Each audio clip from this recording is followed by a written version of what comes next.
Dans la plaine de la Tiama, au contraire, tout se passe à l'extérieur des habitations. La veille du mariage, les hommes ont construit un vaste auvent à la sortie du village pour accueillir les invités.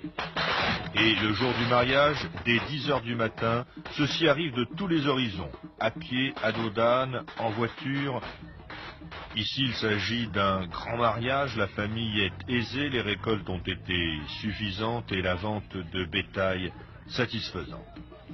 Du côté masculin, plus de 300 personnes vont arriver.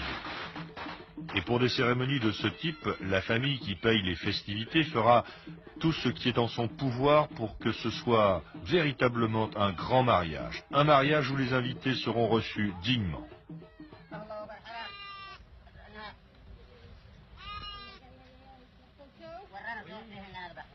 Tandis que hommes et femmes vont se rassembler, chacun de leur côté respectif, les bouchers abattront des dizaines de chèvres et de moutons pour nourrir toute l'assistance.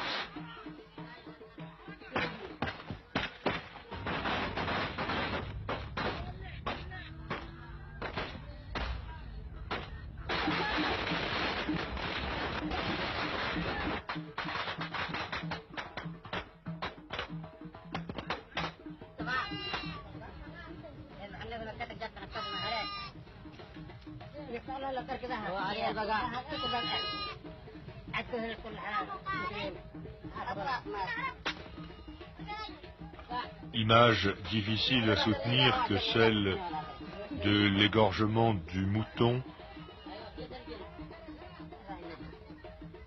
L'animal est abattu suivant les prescriptions de la charia, la loi religieuse, qui ordonne que l'animal soit vidé de son sang. C'est donc la tête tournée vers la Mecque que le boucher prononce les paroles rituelles avant de l'immoler.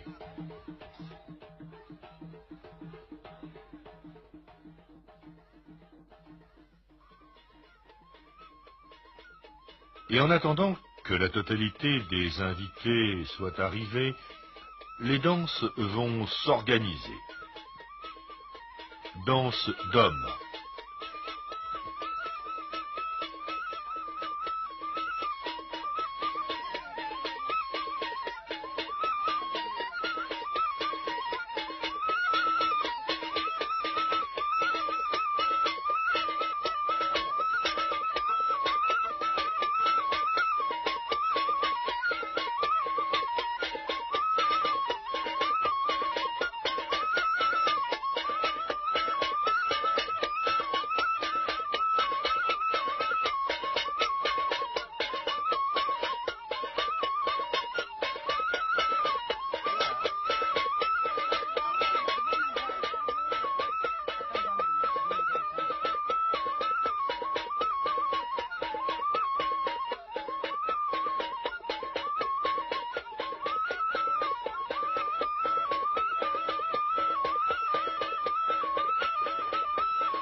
Et puis, tout le monde étant enfin là, va pouvoir se dérouler l'une, sinon la partie la plus importante de cette cérémonie, puisqu'il s'agit du festin, du repas de mariage.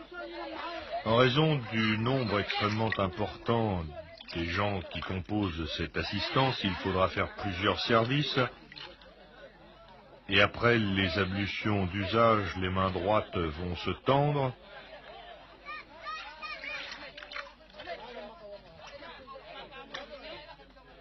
Sous un auvent qui a été dressé à l'intérieur de l'enclos familial paternel, on a installé des nattes sur lesquelles sont disposés les mets.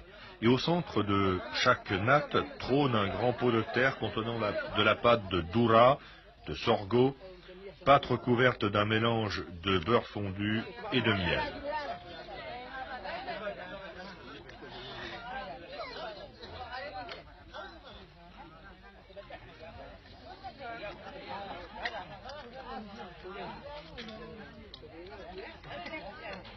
À côté, des piles de pain et des morceaux de mouton cuits au four, enrobés dans des tiges de feuilles de bananier, et autour d'un vaste plat de riz ont été disposés les morceaux de choix, le cœur, le foie et les rognons grillés.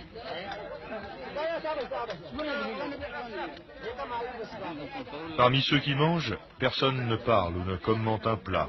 Tous avalent très rapidement sans boire afin de ne pas déranger inutilement un serviteur.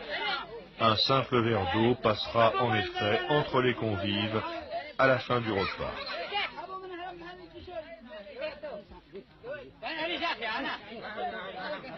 Dans un festin, dans un repas de mariage comme celui-ci, aussi bien d'ailleurs que dans un repas ordinaire, en moins de 20 minutes, tout est terminé et les convives se lèvent pour laisser la place au suivant.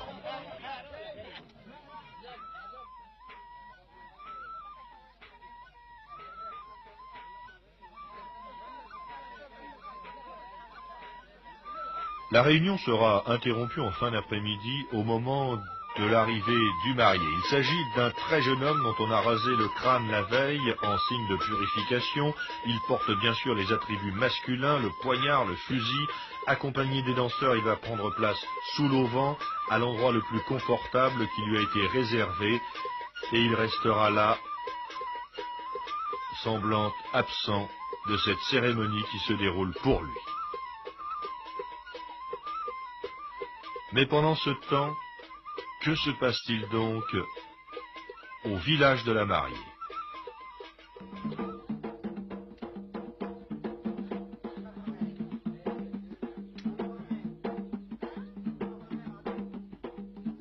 Réunie avec les femmes de sa famille et les femmes du village, elle va danser bien au-delà du coucher du soleil.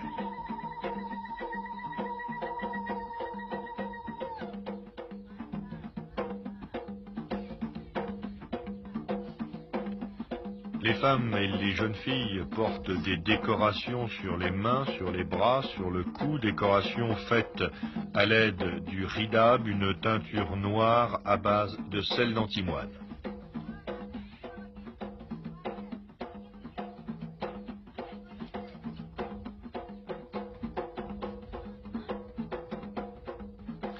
La mariée, elle, porte une formidable coiffe trapézoïdale constituée d'une armature de paille sur laquelle sont plantés des boutons de fleurs de jasmin.